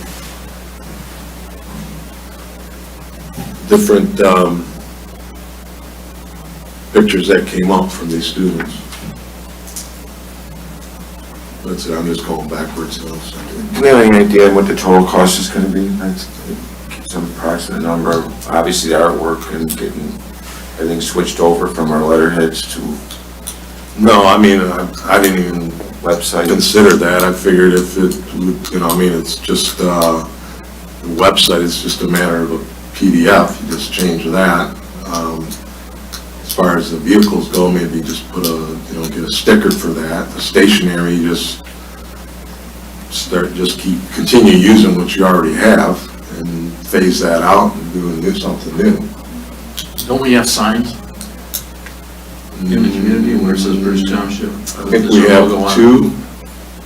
I'm only aware of the one on M53. There's one up on Boardman and Van Dyke too, I think. Welcome to Bruce Township. Yeah, I don't know, I didn't go into depth as far as what the cost would be, because again, we were talking about trademarking, and then it led to a conversation about changing the logo because the other one was pretty plain with just a tree. And that's how we got to requesting the school to the students to come up with the logo. So I think we would need to take a look at maybe what the cost is. I think that would be important. Okay. And then obviously their justification. I know you were originally talking about this because it was regarding the trademark, because we were having people use our Bruce Township logo on their own websites, which since we don't have a trademark on it, they're more than welcome to do so. Right. Where we have a logo with trademark, then we can actually say you have to have it removed. Mm-hmm. Right, we have a say-so over it. So that's it. I just wanted to. Thanks for sharing that, Frank.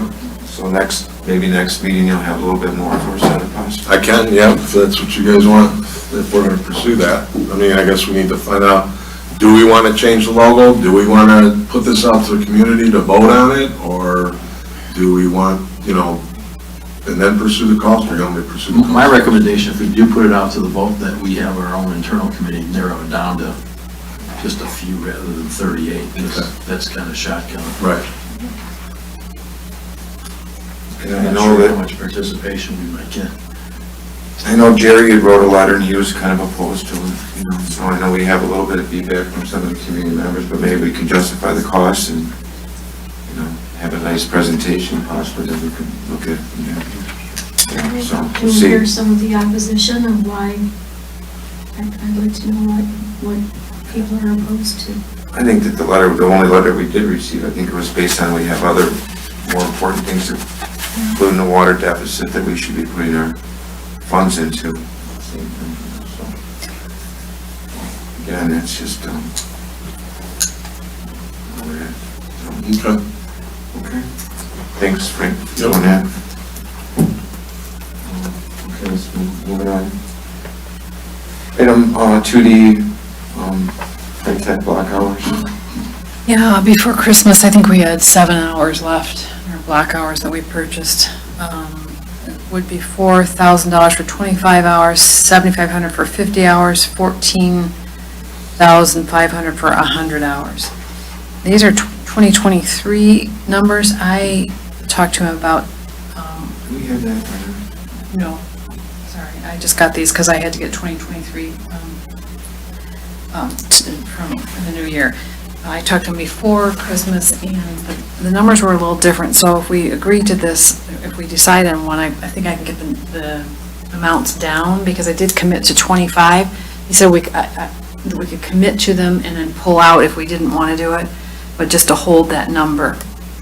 But as I say, we're probably down to about nothing now. What's the recommendation? How many block hours do we use in a month on average? I think it was 50 in a year. That's what We he use told. 50 a year, about? Previous years have been between 50 and 75. So I would say 50. I'm good with I'll make a motion, Susan. Okay, I'll make a motion to purchase 50 block hours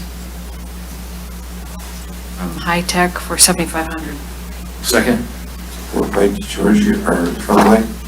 Any other discussion? Can we get a roll call, please? Rafi? Yes. DeGiorgio? Yes? Philbrook? Yes. Pratt? Yes. Tremblay? Yes. And then item 2E would be security cameras. Susan. This is our current policy you have in your packet. To me, everything could still stand. It's one paragraph I have a problem with is 1, 2, 3, the fourth from the bottom, because it allows us only to look at the images if there's an unauthorized entry of the building. And there are other occasions when we have to look at them. For example, during election, we had somebody fall out in the parking lot. Right.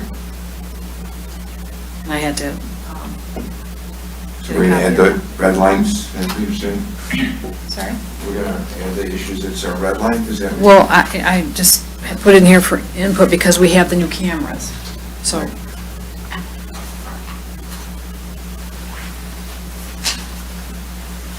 You want to change it to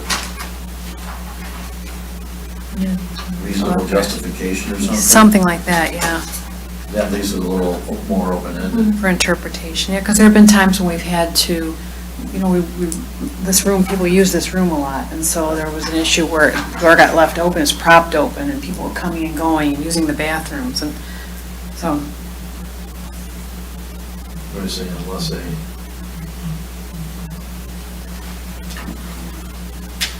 I don't understand why there's such restriction. Well, I guess I do. Previous administration had some different ideas about what they wanted. Or what was needed. Or what was needed. Yeah, trying to be diplomatic in such a township. how about if we say images will be reviewed when reasonable justification Okay. is determined? That way there, it's just. Sounds good. You know, a normal person's discretion. Yep. Then there's not really a, not to be abused. And then it talks about a designee. Amy's got it on her laptop now, because if anybody were, an intruder were to come in, she would be able to access that, and now we have the locks that can be locked. I mean, that's one example. So I don't know if we have to actually specify who that person would be.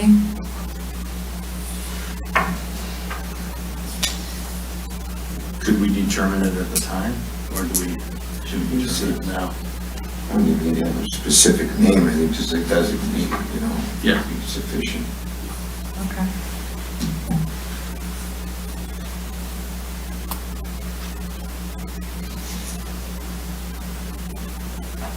We need to, do we need to take action on this? Yeah, we have to modify, well. It's a modify policy, the yeah. policy. So we had to change this wording that we have then, so. That one line, yeah. More. Did you get that wording, Dan? What Says it will again? be. So get rid of the word not, and then get rid of the rest of that sentence after reviewed, and put when reasonable justification is determined.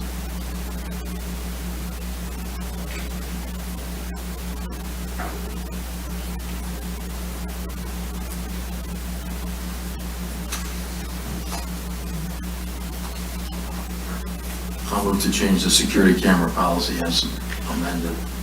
I'll support. You get a roll call, please? Kraft, Yes. Kathy, Yes. DeGiorgio, Yes. Tremblay, Yes? Philbrook. Yes. Moving on to items 2F and 2G. These are both items that you're going to handle. Yes. Planning Commission 2022 annual report. Yeah, 2F is a statutory requirement by Michigan, State of Michigan, to provide an annual report.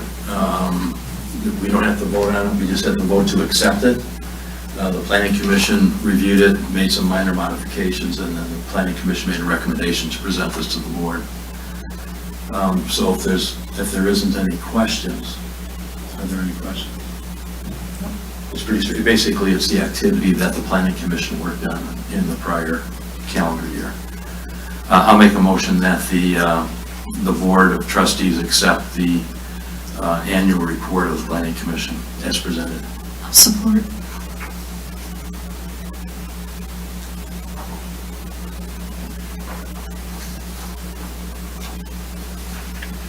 You have to leave for her. Any discussion? Any You do any discussion? discussion? Do we have any discussion? No.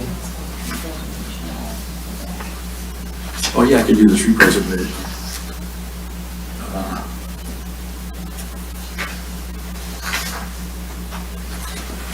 Tree preservation, the Planning Commission's been working on for several months. We found that the prior ordinance was lacking in that it only really addressed large open areas of trees.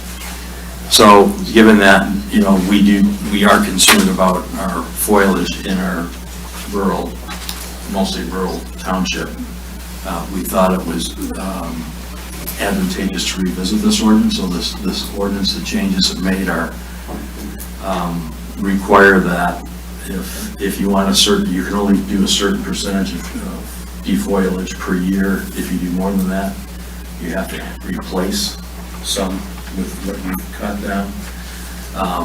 The Planning Commission is working on this, and we finally got to the ordinance that we all agreed on. And I'm going to make a motion after this one's done to accept the ordinance as amended. But first we'll vote on this, Mike. I made a motion and was seconded to accept the annual report as presented by the Planning Commission. So I thought that there was no action to be taken on the PC annual report. Well, we vote to accept it. Okay. That's And all. I second. This is something. Okay, if there's no other discussion, we'll take a roll call, please. DeGiorgio, Yes. Kraft, Yes. Philbrook, Yes. Tremblay, Yes. Kathy. Yes. So next is the tree preservation ordinance. And like I said, we've been working on this for several months. We did have a public hearing at our meeting this month. And we voted to make a recommendation to the board to accept the amendments to the preservation of tree ordinance. And I would make a motion that we accept the amendment to the tree ordinance as presented and recommended by the Planning Commission. Support. Support. Work by Giorgio. Oh, did she? Oh. I'm getting used to it though, Frank. Oh, yeah, sorry. I didn't hear you. Or was that formally?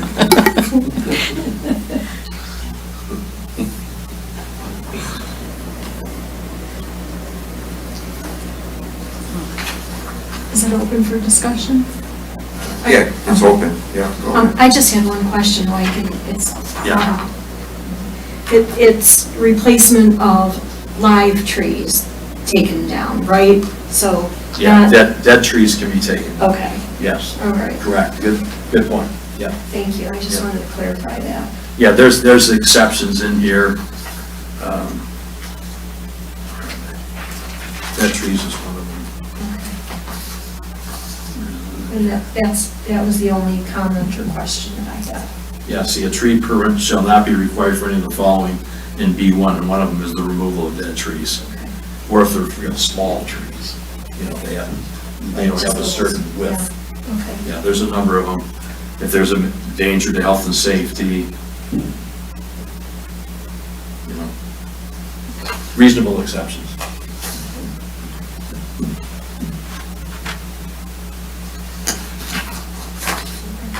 I'm good.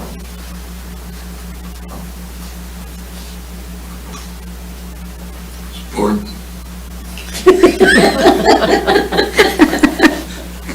Wait, did Sue? It's been a long day for everybody. Smart aleck. That's funny. So are we done with the communication then? Mike, did you Yeah, have some questions? I'm done. I know I've been following this all along. You guys did a great job. Yeah, You know, we've had issues with some people taking a little too many trees down in our township, and I think that's what initiated this in the Right. first place. Exactly. I had no more communication, so nobody else, can we get a roll call, please? Philbrook, Yes. Raffy, yes. Giorgio, Yes. Kraft, Yes. Tremblay. Yes. I like to compliment the PC. I know we got some new members on the PC, and we got some veterans on there, but you guys are doing a really good job on the PC. They got, a lot of people are really doing a lot of research, coming to the table with a lot of information. I know we have some still new people, but I like where the PC's going, and I think it's gonna be a great commission. You guys are all tuned in, you know, so. I'll pass it on to them. Please do, because every time you come to the board asking or requesting information, I feel that the information has been thoroughly reviewed and it has been communicated very well for us and has made our jobs a lot easier. I think what's good is that when we have new people, they actually go and get trained and educated. Yeah. And we do have 2 newer people on it now, and they're going through the citizen, they call it citizen planner training. Okay, let's hold on item 2H under new business, township designated SEMCOG voting member. Susan, We got this email, it's pretty self-explanatory. There's a meeting that they want us to designate a voting member. So,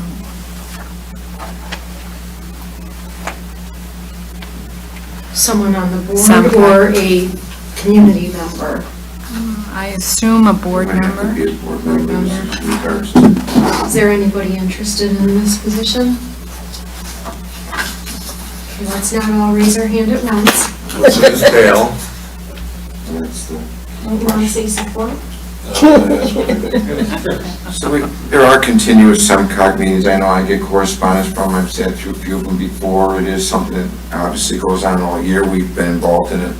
SEMCOG grant, which give you a perfect case in point, would be the sidewalk that we had, that Paul Kanowski initiated back in the day, and that we finished up on from along Van Dyke, and we kind of increased it. So that's kind of what the SEMCOG program is about, you know. So we have the opportunity to apply for grants, as we were talking about earlier, to try to get more of that funding.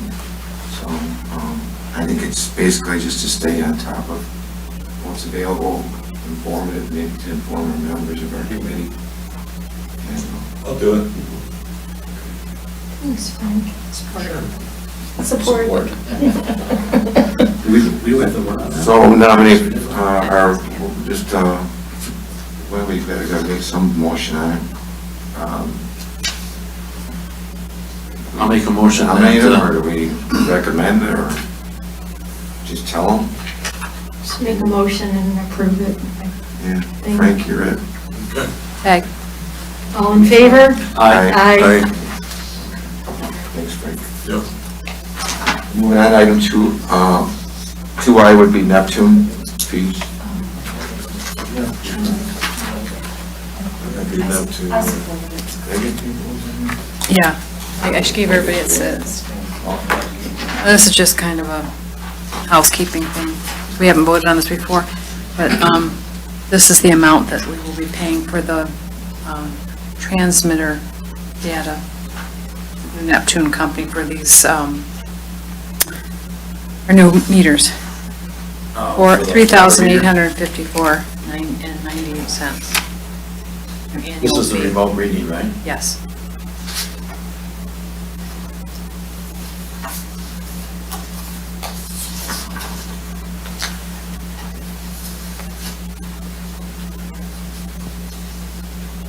What is this invoice from Eagle? That's something totally different.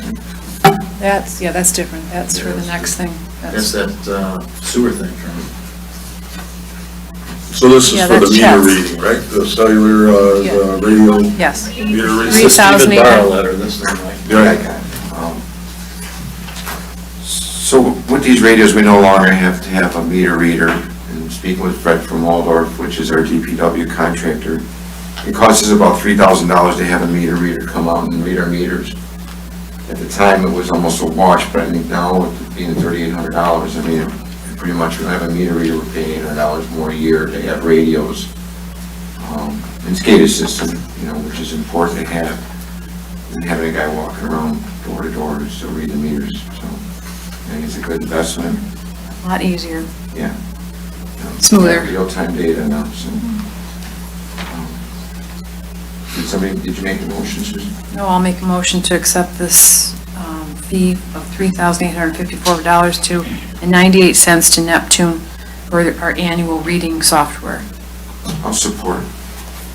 Also want to make a quick note that back in the day when we had an agreement between Ferguson and Waldorf, when there was issues with the meters that were reading incorrectly over in Cloverfield, basically Waldorf and Ferguson both had agreed on doing certain things to try to compensate us for the money that we lost on that. As far as the trade deals, they're trying to figure out a way of refunding. Waldorf paid our previous fee of $3,800, and it was part of his, I guess, reimbursement. And there's some other things been with the installation of them and that, so that's why we haven't been billed for them prior, and that's why we haven't got anything before. So that's what's in. They just They've installed just it. been We installed. just did the first read. Right, but this service has been on, we've had them on our commercial site for a while. Only This is since our August. residential site. Only since August. Have we received any invoices? No, they were in before August. I was out there last springtime with them, putting them in. Well, maybe they were putting them in, they were not used Yeah. until August. Well, whatever the fee was, I can get a breakdown on that to find out I mean, exactly I'm what. just saying it probably wasn't $3,800. Right. This is an annual fee, but I know that was part of the agreement that Fred paid that initial, because we've had our cellular service. I mean, our radios have been working in our industrial since August only, Yep, that's when we started using them. but I think it went a lot sooner. Has Waldorf finished paying us for the in-kind services for that? That's what this is, that was part of what he paid before. I mean, is he plus finished the- paying us, or could we ask him to do this one too? Well, he did the installs on the industrial too. We never received an invoice on our industrial. We're starting to get them now on our residential. We just got a bill for $3,900 for like 84 endpoints installed in Cloverfield. Right, that, but not in our industrial. No. Right, so it was part of the, What was the total that they owed us? it's like 6,000. How much was the bill for Cloverfield? 8,900 $3,900. for the For install. about 84, if I remember right, I'm guessing, I just saw the bill, but it was about 84 of those cellular endpoints was like $3,900. Yeah, so we did our commercial and stuff, so I can try to get a total on what we received so far. We only had 10 customers out there on water. Right, but the, Industrial. getting it going at first, it was not a very easy task, you know. Oh, yeah, we know. I mean, I remember crawling on my hands and knees through a marijuana grow facility to try to get to a meter, you know, so. And this isn't actually a bill. This is, I asked him for this number for the future, just because he has us filling out this form that makes us that bills us directly. So I wanted to know what we were being billed before we agreed to that, or before I filled it out, so. And Ferguson's portion of this was going towards the training and the software, which I don't think that we got any billing on any of that at all. So that's kind of the agreement we had. I mean, I don't know what the agreement was. It'd be nice to know exactly. Did we have it in writing? Well, yeah. We can't keep just saying, oh, you know, I know we're a smaller community, but we're becoming a larger community. This was something that we really weren't gonna recoup in the first place. It was kind of stuff that was done, and it was something that I kind of thought that they felt should be, why is the township and the residents gonna get it on their chin? So I did sit down with them both, and I felt that it was their responsibility.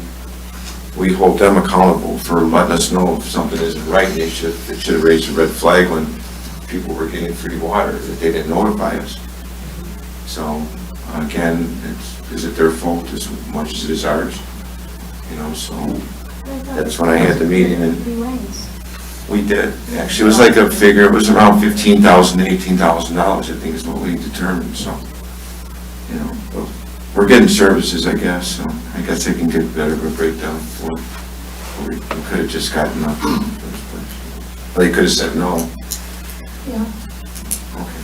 thanks for the clarification. So we got a motion in a second. I don't remember who used to. Can we get a roll call? DeGiorgio, Yes. Tremblay, Yes. Crafty, Yes. Philbrook, Yes, Kraft. Yes. motion passed. So item 2J, we're going to change our meeting times to 6 p.m. only for our board meeting, correct? We start a little bit earlier because sometimes we've gotten out of here. 1 in the morning. We've set the alarm off before, and that sets off at 12, I know. Hopefully not too many of those. I think we just do that, right? Make sure that, all in favor of changing the time to 6 o'clock? Aye. Aye. Nays? Motion carries. Item 2K, Chet Sokowski's sewer plant permit fee. So anybody that read the record newspaper, you've seen it. Chet Sokowski offered to sell, or to have Armada Township renew his permit that he has currently on hand. Chet does have a discharge permit through Eagle. Is that the one?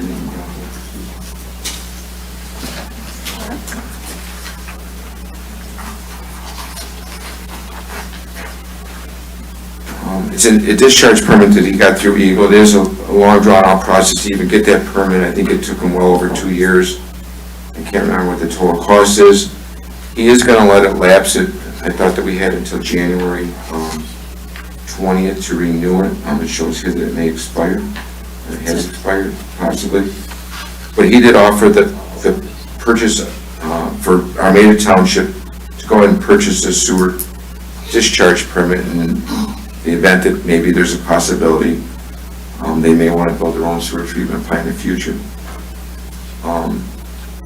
John Patrick, the supervisor for Armada Township, reached out to me and asked if our board would be willing to split the purchase cost of renewing that permit in case we wanted to team up at some point in time in the future. We decided that's the route that we have to go because of what we have, our commitment with, dealing with the village of Romeo currently. So I think for us doing an investment at $925, was it? 1950. 1850, split cost so between Armada. So it'd be 975. 975 each, right? Has Armada approved their half as of yet? He's supposed to call a special board meeting tonight, so I don't know if he was able to pull it No, it together. wasn't tonight. It might be tomorrow. We had some posting and some open meetings issues, so. This has a January 15th deadline here that has come and gone, so. Yeah, but when I was reading this here, it says that if you have unpaid, then it's subject to late payment, so you might get. So it might be more than this. You might have to pay 2%.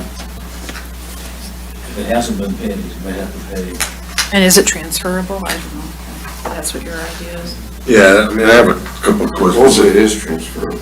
Yeah, so that's one, is it transferable? Does this permit cover a certain particular piece of land, or can the permit be used for a piece of land to go upstream or downstream? Because I'm assuming the permit is for the piece of property that has been annexed by Romeo. So if that's the case, if it's only for that specific property, we have no jurisdiction to do anything over there with that permit. I think that the permit can be transferred from what I gather when I had a conversation with John. I don't have it in writing, I guess you'd say. The way that the Eagle looks at it is how many discharge permits do they have over a certain area, which here they have a few. You take Washington's now, and you got Chester's, and you got the Village of Romeo, has one in a small little area. I mean, So, you know, and how much discharge is that permit for? How much discharge is allowed with this permit? I think that John said it was 500,000 gallons. Yeah. But the permit, I think, again, is something that you can build on, as far as, what we have right now, we've got, this gets us one step from starting from scratch, ahead of starting from scratch. I told you about my meeting I had with the Village of Romeo. We are at a dead end here. 1.2 million for another 100,000 gallons, and that's just the tip of the iceberg. When we want additional capacities, which we know in our future that we're going to need 950,000 gallons a day just by what we have on our basically master plan right now. We've only got 510 available from the Village of Romeo. If they want another 1.2 million for 100,000 gallons, what's it going to cost us to do another plant upgrade, and what are they going to charge us for an additional 340,000 more gallons above that in the long-term future? And unfortunately, it's water over the bridge, but if our previous administrations would have built a sewer treatment plant in a day, instead of paying $3.5 million to upgrade the Village of Romeo's treatment plant, and we're still paying $200,000 a year, $225 with the maintenance cost, whatever it is. It just seems like we're just keep going backwards. And then obviously we have our residents that we got to be considering, and we're not profiting off of our sewer. We're just trying to stay above water. Right.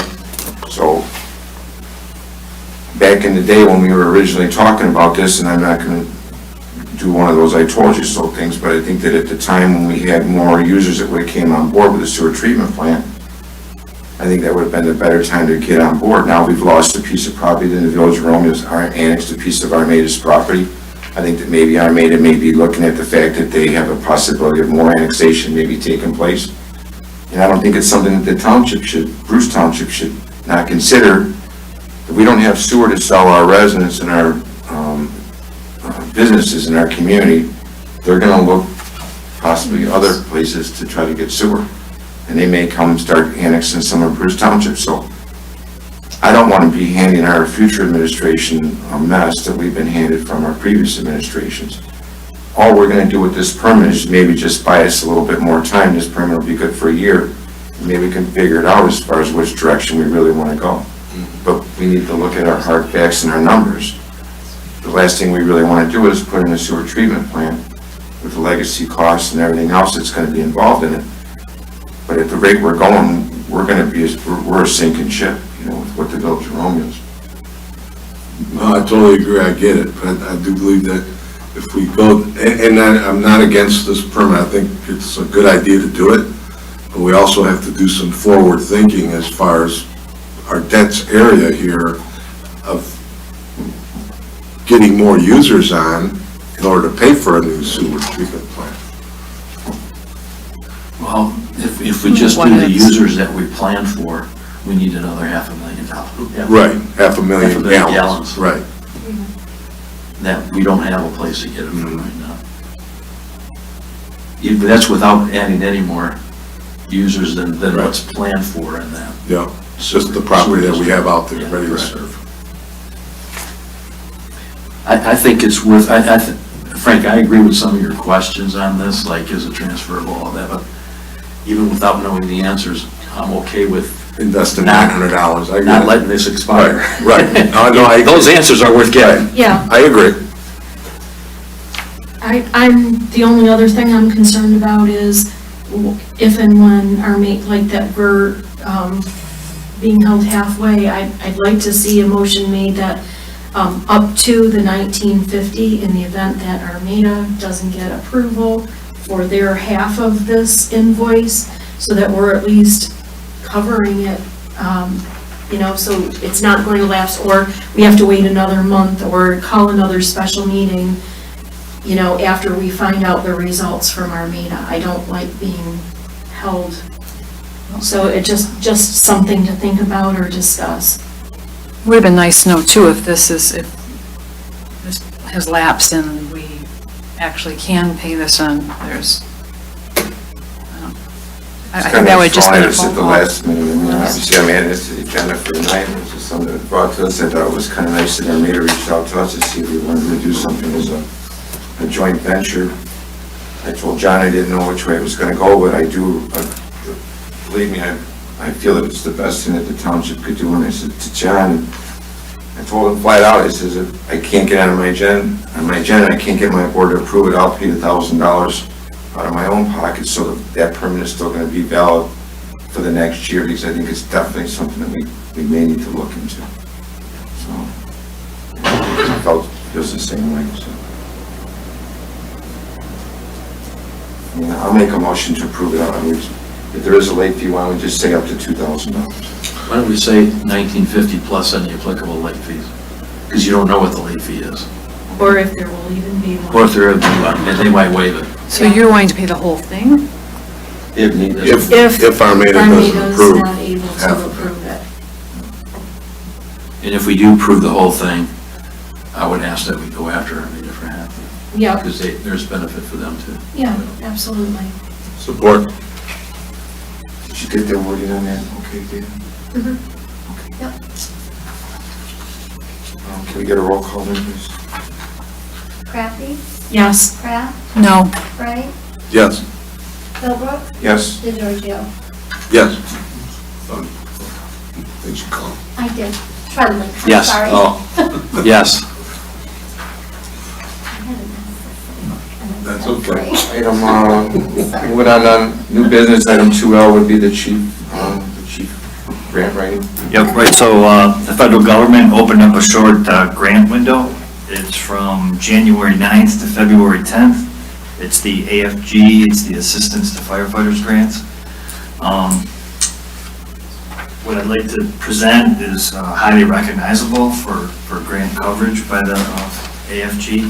It's like an advanced power load system, not only in but out, so it eliminates the lifting on behalf of the firefighters. And also the cot is also battery operated. So the whole unit goes in, the unit comes out, you lower the wheels, the patient comes off, both in and out. It reduces, that spinal load or spinal stress on any size individual of the fire department. It's done by the unit itself. So I contacted Stryker, who we use for these types of devices, and I got a fresh quote because that's what the grant requires. So with 4 units and, the maintenance, preventative maintenance plans for the units and the cots, it's $328,200.64.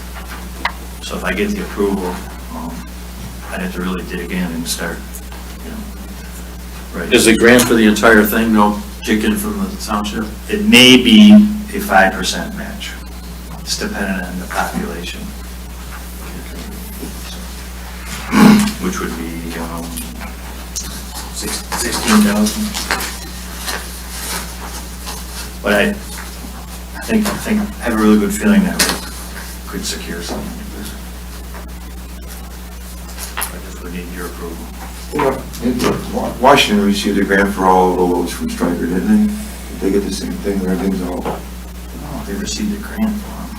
they just bought it? We were trying to go into that partnership. Oh, that's right. That plan, because you were there when that representative was doing the demonstration. Remember, we were thinking about, there was a different plan where departments can gang up, and if you spent $1 million, you could divide it between departments. Washington was thinking they were in the market, but they're not right now. Do you know if the manufacturer does anything as far as discounted price or anything? No, prices just keep going up. Yeah.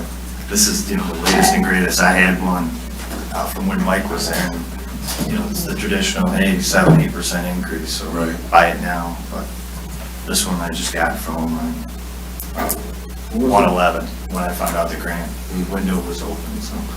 What was the amount, Chief?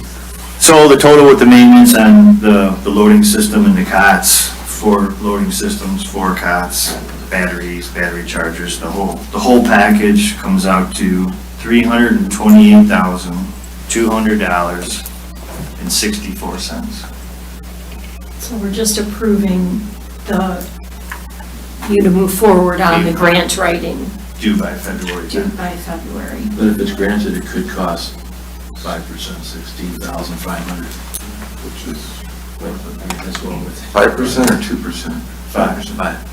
But that would be out of the fire department's budget then too, and we can Be a roll good- that good into investment. planning as we're Yeah. doing budget planning right now too, so. We have some striker, We have striker cots, and but we're gonna get some power for those two, won't we? these would be the all brand new ones like you've seen where they go to the proper height. Right, yeah, I know exactly what you're talking about. But will we get credit on the old one? On the old Yeah, one? we'll get, for sure. Chief, would there be any benefit to consider an additional 5th unit for going forward? Because I thought for next year, we were looking at moving ahead and putting an order in for a new unit. Right, but And you know, we're that's gonna 18 months get rid out. of 1 unit, so this could come out. Okay, so it would come out and it For can sure. be, it's transferable into 100%, another, yes. okay, So so we wouldn't need. I'm comfortable with just getting 4 of them. Okay. Thanks. Brandon, any comment on auto loads? You highly recommend them? Don't? Yeah, we've been suggesting them for years. Right. It's gonna save back injury, it's gonna save once again on Township, on money. We're all in favor of this. Right. So it's a no-brainer? I'll make a motion, go ahead and support the chief to go ahead and move forward on writing the grant for this 4 striker auto loads. Yep. Power load, right? Auto loads. Both ideas, Joe? Great supported. Your roll call, please. Crafty, Yes. Pratt, Yes. Tremblay, Yes. Gregorio, Yes. Philbrook. Yes. Thank you. So I think all I got is what we got to add to the agenda. I want to make a motion to go ahead and schedule a public hearing for our CDBGs for our February 15th board meeting. All in favor? Aye. Also want to schedule a public hearing for our February 15th board meeting regarding Parks and Recs master plan. All in favor? Aye. Is that the whole agenda? Communications. Okay. Anything else that we missed at all? Chief? Okay, I don't know. Communications, who wants to go first? I give an update, this is just for future board action. We did have a special land use for the banquet hall. That's what was known as Romeo Space, come to the planning commission this month. We voted to table it for some more specificity on how it's going to be used, hours of operation, so on and so forth. Dana Buchanan agreed to work with the applicant to work on that, get some more specificity before the planning commission makes any recommendation to the board, and that'll be in February. Then we did have a request for rezoning in December for that, if you've noticed, the clearing of the land on Van Dyke, south of where the old Emmets was, where all those trees, and they wanted to rezone that as currently C1, which is commercial, and they wanted to do it to RM3, which is residential multifamily, the highest density we have. We had a lot of discussion whether we voted to table this no later than March. If the applicant doesn't come in with new information in March, we will make a recommendation. Just identify why he wasn't today, so he submitted some more paperwork, so you'll be hearing about Yeah, this. we had a lot of discussion on things other than what he asked for, because it would be very dense development amongst a lot of single-family homes, so. How many acres is it? .86. It's right off of Mellon. So that'll be coming to us probably in March. Yes. How many zoning? Well, it's changing from commercial to residential, Residential. but it's the most dense residential that we have available in the township. he could put up to, I think he was gonna put 8 units a year. Was the proposal.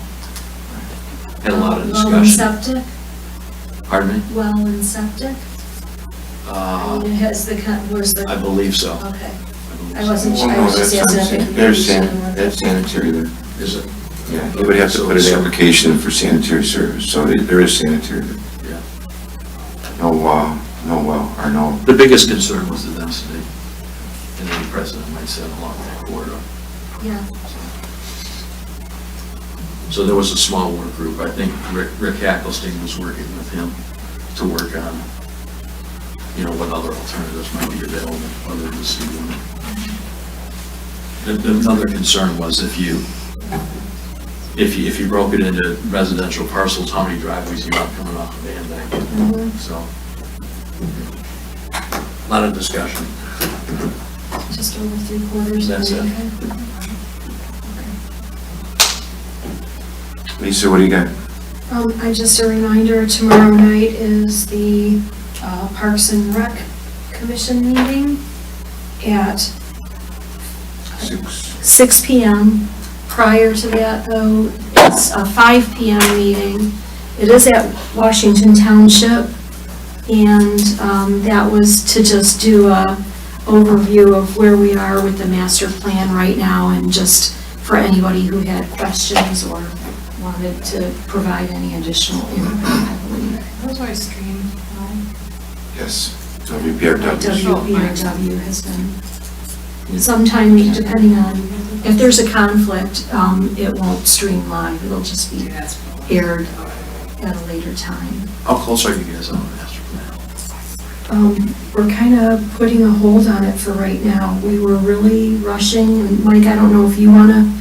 Well, we got all our survey information from our community, the survey information been compiled. We had a little lapse in McKenna, which is doing our master plan. I think that's been resolved.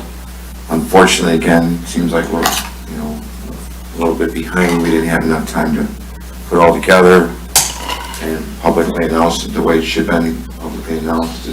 They were going to do a presentation tonight, so we decided it would just be best if we waited until next month and presented when it was a little bit more organized. So, okay. Susan? Frank? We have a blood drive on February 2nd here at the Township Hall between 9 and 3. And this Saturday is Bruce Township Residents Recycling Program in the back parking lot here. Nothing, Chief? What do you got? No, I just appreciate the letter that was written on behalf of the. Very nice letter. Yep. Very nice. Thank you. Good job. Thank you. It's wonderful to hear recognition from our fire department. Those guys and gals are fabulous. There was a resident that was also involved that morning, and I think that resident should, I know that I had you reach out and I think give him a call. I think that resident needs to be some kind of recognition done, so at the same time, so. Thank you for coming in for that. Brandon, thanks a lot. Appreciate all you did. Trish, you've been real quiet these past few months. It's building. All right. Don't stir the pot. Ken, don't make it a habit. We love to see you, but, just once a year it'd be great, but, thanks for coming in. Always thank you, Stacy, for coming in. So, that being said, I'll make a motion to adjourn. Or All in favor? Aye. Thanks, everybody. thank you. We're getting better. Thanks, TV crew guys back there. Thank you. Right. Well,